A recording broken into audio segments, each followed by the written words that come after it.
Unit number 7 B a champion.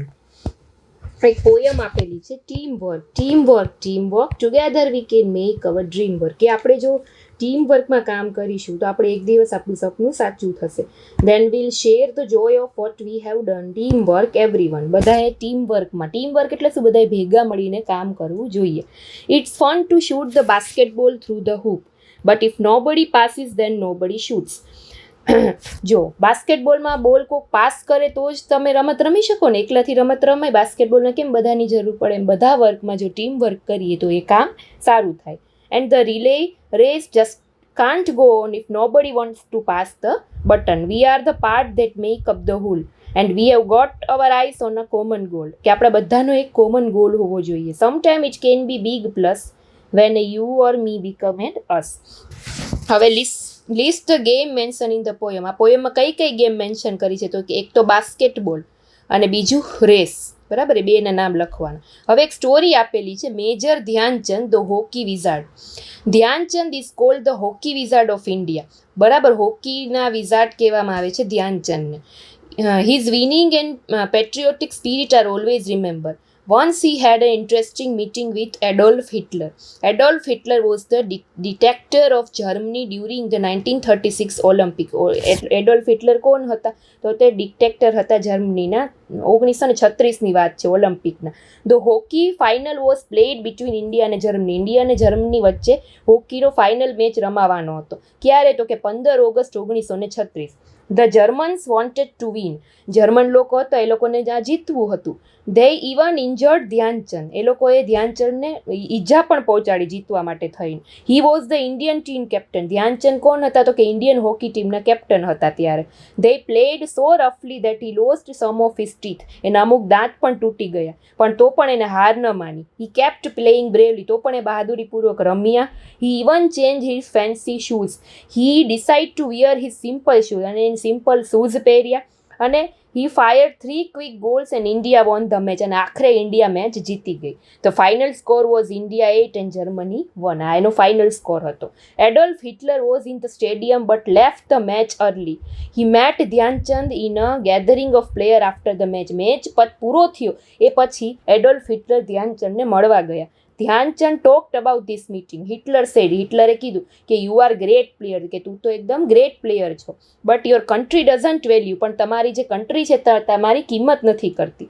Come and play for Germany. શું કે છે કે તો જર્મની ભેગો રમે, એમ કે છે. ઇન્ડિયા તો તમારી કિંમત નથી કરતી. I will give you a high position in my army. હું તમને મારી આર્મીમાં પણ ઊંચા હોદ્દો આપીશ. તો ધ્યાનચંદ રિપ્લાય આપે છે કે I am an Indian, India is my home. કે હું એક ઇન્ડિયન છું, ઇન્ડિયા મારું ઘર છે અને હું એનાથી ખુશ છું. Such was the simple patriots love for India. બરાબર, સાંભળ્યું? હવે તમારે કહેવાનું છે કે who said this, you are a great player. એવું કોણ બોલે છે? તો કે એડોલ્ફ હિટલર બોલે છે. પછી imagine if you meet Dhyan Chand what will you ask. તો જો તમે ધ્યાનચંદને ક્યારેક મળો તો તમે એને શું પૂછો, એ તમારે લખવાનું. Give another title for the story. આ સ્ટોરીનું ટાઇટલ અલગ રીતે તમારે આપવાનું. Complete the table. જો સિચ્યુએશન આપેલી છે, if you find 10 rupees note from your school compound. જો તમને તમારા સ્કૂલના કમ્પાઉન્ડમાંથી 10 રૂપિયાની નોટ મળે તો તમે શું કરો? રાખી લ્યો કે જેની હોય એને પાછી આપો, એ તમારે લખવાનું. You have not done your homework. Your friend suggest you to tell a lie. તમે હોમવર્ક નથી કરેલું અને યોર ફ્રેન્ડ સજેસ્ટ, અને તમારો ફ્રેન્ડ તમને એમ શીખવે છે કે તું ખોટું બોલી દેજે ટીચરને, તો તમે શું કરો એ તમારે લખવાનું. If you find N injured bird. જો તમને કોઈ ઘાયલ પક્ષી મળે તો તમે એની મદદ કરો કે ત્યાં ને ત્યાં મૂકીને ચાલ્યા જાવ, એ તમારે લખવાનું. If you lose the game. જો તમે કોઈ પણ ગેમને હારી જાવ તો તમે શું કરો? બરાબર. હવે એક પેસેજ આપેલો છે, the Arjun award is the highest sport honour in India. કે ઇન્ડિયામાં સ્પોર્ટ ઓનર માટે અર્જુન એવોર્ડ મોટો કહેવાય છે. It is officially cold the Arjun award four outstanding performance in sports end game. Sports ને ગેમમાં જે લોકોનું આઉટસ્ટેન્ડિંગ પરફોર્મન્સ હોય એ લોકોને અર્જુન એવોર્ડ આપવામાં આવે છે. It is awarded annually by the ministry of youth affair and sports. કોણ આપે છે? તો કે ministry of youth affair. As of 2020 the award includes a bronze of Arjun certificate, ceremonial dress and cash prize. 15 lakh રૂપિયાની cash price હોય, એક bronze medal મળે. બરાબર, આ બધું આપવામાં આવે છે. હવે કોને કોને 2023માં અર્જુન એવોર્ડ મળેલા, 2023ની વાત છે, એનું આખું લિસ્ટ છે. જો ઓજસ પ્રવીણ આર્ચરીમાં જે મેલ છે પુરુષ કેન્ડિડેટ હતા. અદિતિ સ્વામી આર્ચરીમાં ફિમેલ. પછી મુરલી શ્રીશંકર એથ્લેટિક્સ હતા. પારુલ ચૌધરી એથ્લેટિક્સ છે. મોહમ્મદ એ બોક્સિંગમાં મળેલો એને. આર વૈશાલી ચેસમાં મળેલો. મોહમ્મદ સામીને ક્રિકેટમાં મળેલો. પવન કુમારને કબડ્ડીમાં મળેલો. રીતુ નેગીને કબડ્ડીમાં ને નસરીન શીખને ખોખોમાં મળેલો. હવે જો અહીંયા લખેલું છે ધ અર્જુન એવોર્ડ ઓનર્સ કોણ કોણ હતા કેટલા, તો કે તમારે અહીંયા લખવાના કેટલા હતા. What does the Arjun award include other than statuette? Which sport receive the maximum Arjun award in 2023? 2000 એટલે કે આજે આખું બોક્સ આપેલું છે 2023. સૌથી વધારે કઈ રમતમાં મળેલા છે? તો જો સૌથી વધારે તમને કઈનું નામ દેખાય છે? 2 આર્ચરીના, 2 એથ્લેટિક્સના, 2 કબડ્ડીના. બરાબર, એવી રીતે છે. Write the name of another sports award. તમને કોઈ સ્પોર્ટ્સ એવોર્ડ બીજું કોઈ ખબર હોય તો તમારે નામ લખવાનું અર્જુન એવોર્ડ જેવું. પછી પાછી અહીંયા સ્ટોરી આપેલી છે change of heart. Prabhat was 12 year old. Prabhat છે 12 વર્ષનો છોકરો હતો. He loved sport but he had one problem. એને સ્પોર્ટ્સ રમત બહુ ગમતી હતી પણ એને એક પ્રોબ્લેમ હતો. He could not accept defeat. એને હાર પસંદ નથી. હારવું એને જરા પણ પસંદ નહોતું.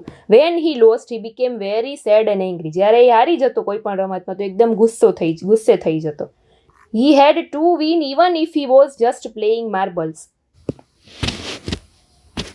હી felt so good when he won. જ્યારે જીતતો ત્યારે બહુ ખુશ થતો. He didn't want to give up that feeling.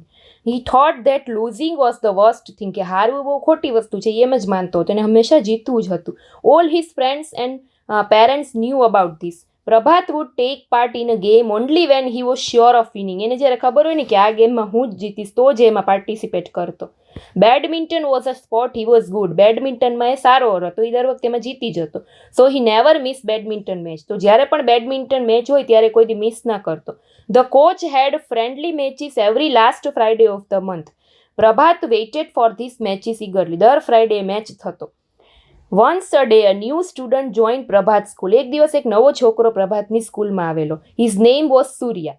Surya was also an excellent badminton player. હવે સૂર્યા પણ બેડમિન્ટનમાં એક્સિલન્ટ હતો. So very soon Prabhat and Surya were chosen to play around against each other during a friendly match. તો એક match થયો બેડમિન્ટનમાં જેમાં એ સામસામે હતા. Prabhat friend had to keep the score for their match. Prabhat prepare for the match very seriously. Prabhat છે બહુ સારી રીતે રમતો હતો. Surya on the other hand was relax. Surya એકદમ રિલેક્સ હતો કેમ કે એને એવું નહોતું કે જીતવું જેવું. He walked about the whole time smiling and cracking jokes. એ હસતા હસતા રમતો હતો. But on Friday at the badminton court he played brilliantly. He won points again and again. એ જીતતો જ રહ્યો. Prabhat got scored. He thought he was loss. પ્રભાતને બીક લાગી કે હું તો આમાં હારી જઈશ, આ તો મારા કરતાં પણ એક્સિલેન્ટ છે. He thought of cunning trick. He signalled his friend to change the score. હવે એના ફ્રેન્ડને એને સિગ્નલ કર્યો, ઇશારો કર્યો કે સ્કોરને ચેન્જ કરી નાખ, ચીટિંગ કરી. When he thought no one was watching. એને જોયું ને કે કોઈ જોતું નથી તો એના ફ્રેન્ડને એને ઇશારો કર્યો પ્રભાતે કે તું સ્કોરને ચેન્જ કર નાખ. When the match got over Prabhat score showed more points than Surya. જ્યારે મેચ પૂરો થયો ત્યારે પ્રભાતનો સ્કોર સૂર્ય કરતાં વધારે દેખાયો. Surya showed a good spirit and wish Prabhat. તો સૂર્યાએ તો કીધું વાહ સારું એમ. પ્રભાત બીકમ હેપી. ને પ્રભાત ખુશ થઈ ગઈ. એને તો ખબર જ હતી કે સ્કોર બદલી નાખ્યો છે એટલે હું જ જીતવાનો છું. He thought he had trick everyone. But before the award ceremony the principal called him. જ્યારે એવોર્ડ આપવામાં આવ્યો ત્યારે પ્રિન્સિપાલે પહેલાં એને બોલાવ્યો. Tasneem ben his class teacher. એના ક્લાસ ટીચર હતા. Had seen his friend changing the score. એ જોઈ ગયા હતા એને ફ્રેન્ડે સ્કોર ચેન્જ કર્યો ને એ. She wanted him to realize his mistake so she inform the coach. એટલે એને કોચને કહી દીધું. The coach disqualify Prabhat from the match. અને કોચે શું કર્યું? પ્રભાતને મેચમાંથી કાઢી નાખ્યો. He was suspend from badminton for 6 months. 6 મહિના સુધી બેડમિન્ટન નહીં રમી શકે એને સસ્પેન્ડ કરી નાખ્યો. ત્યારે એને પોતાની ભૂલ ખબર પડી કે જો એ ઓનેસ્ટલી રમત તો he could have von another day. તો બીજા દિવસે કદાચ એ જીતી શકત પણ હવે તો એ 6 મહિના સુધી રમી જ નહીં શકે. બરાબર. તો એવી જ રીતે આપણે ક્યારે પણ જીતની અપેક્ષા દર વખતે ના રાખવી જોઈએ. હાર પણ થાય ને જીત પણ થાય. હી પનિશ પ્રભાત. કોને પનિશ કર્યો પ્રભાતને? તમારે અહીંયા સામે આન્સર લખવાનો. તો પહેલાની સામે શું આવશે? તો ધ કોચ. સોરી, હા એટલે સી. She caught Prabhat cheating during the match. કોણ? તો કે તસ્નીમ બેન. He wanted to win at any cost. કોણ? તો કે પ્રભાતને હંમેશા જીતવું જ હતું. He was relax and enjoy game. કોણ એન્જોય કરતું હતું ગેમને? તો કે સૂર્યા. બી. હવે જો એક ટાઈમ ટેબલ આપેલું છે મંડે, ટ્યુઝડે, વેનસડે, થર્સડે, ફ્રાઈડે, સેટરડેનું. બરાબર કે પ્રેયર ક્યારે હોય, કયો સબ્જેક્ટ ક્યારે હોય, પછી અહીંયા લંચ પડે, શોર્ટ બ્રેક પડે, આખું ટાઈમ ટેબલ આપેલું. કેમ તમારી સ્કૂલનું હોય એના ઉપર તમારે ક્વેશ્ચન આન્સર લખવાના છે. ધ ખાલી જગ્યા બિગિન્સ એટ 11 એવરી ડે. 11 વાગે દર શું શરૂ થાય છે? તો જો 11 વાગે શું હોય? પ્રેયર. શું હોય? Prayer. When is maths class on Thursday? Maths class ક્યારે છે? ગુરુવારે. કયા ટાઈમ ઉપર છે તમારે જોવાનું? થર્સડેના મેથ્સ ક્લાસ. આ થર્સડે મેથ્સ ક્લાસ કેટલા વાગે છે? 12:30 થી 1. The recess is from. Recess કયા ટાઈમે હોય છે? તો કે 1:05 થી લઈને 1:45. Do the student study Gujarati on Wednesday? વેનસડેના દિવસે ગુજરાતીનો સબ્જેક્ટ હોય છે, તો વેનસડે ગોતો પહેલાં. આ વેનસડે તો સબ્જેક્ટ જો ગુજરાતી ના નથી હોતું, બરાબર, એટલે નો આવશે. Read the detail about Dhyan Chand and complete the given grid using detail. Name તો કે મેજર ધ્યાનચંદ. બર્થ તો કે 1905માં. એજ્યુકેશન 1921માં. પ્રોફેશન 1922માં, જ્યારે એને આર્મી જોઈન કર્યું. અચીવમેન્ટ તો કે 1928, 1932, 1936, જ્યારે ઇન્ડિયન હોકી ટીમના મેચ જીતેલા 3 વખત. રિટાયરમેન્ટ ક્યારે થઈ હોકીમાંથી? તો કે 1948માં. બરાબર, તો આખું ધ્યાનચંદ વિશેની ડિટેલ છે.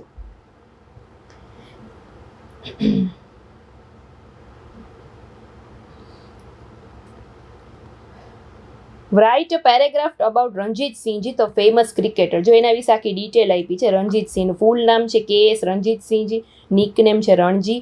10 સપ્ટેમ્બર 1872માં એનો બોર્ન થયો હતો.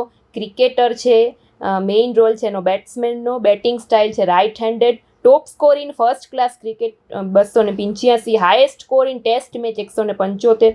હી is known for a shot called leg glance. Ranji trophy is named in his honour. હવે તમારે આના ઉપરથી આખો પેરેગ્રાફ બનાવવાનો છે, બરાબર. હવે જો અહીંયા શબ્દ મેડ, તો મેડ ગોતવાનું આવી રીતે. પછી ડીડ, તો ડીડ ગોતવાનું, DID ડીડ. આવી રીતે. પછી SWAM સ્વેમ ગોતવાનું. Had HAD.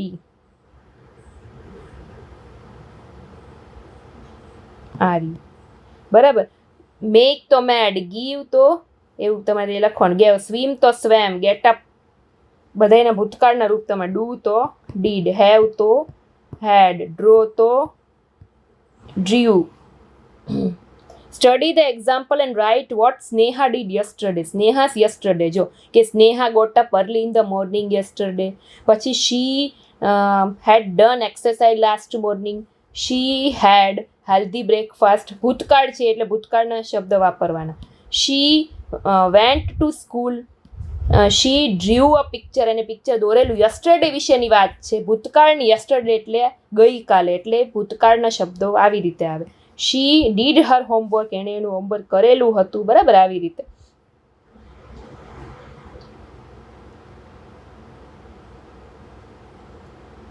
જો find the word from the grid. ક્રિકેટનો વર્ડ ગોતવાનો. ફૂટબોલ ગોતો, ચાલો આ રહ્યું ફૂટબોલ.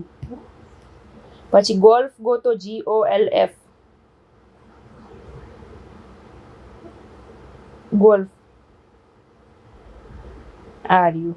આવી રીતે બધાય શબ્દો તમારે ગોતીને આવી રીતે સ્ક્વેર કરવાના, બરાબર. તો અહીંયા આપણું જો ડિસ્ક્રાઇબ ધ પિક્ચર. ગીલી દંડા, લંગડી, કબડ્ડી. તમારા પિક્ચર વિશે બોલવાનું કે this is a picture of gilli danda, this is a picture of kabaddi, બરાબર. તમે પણ રમતા હશો.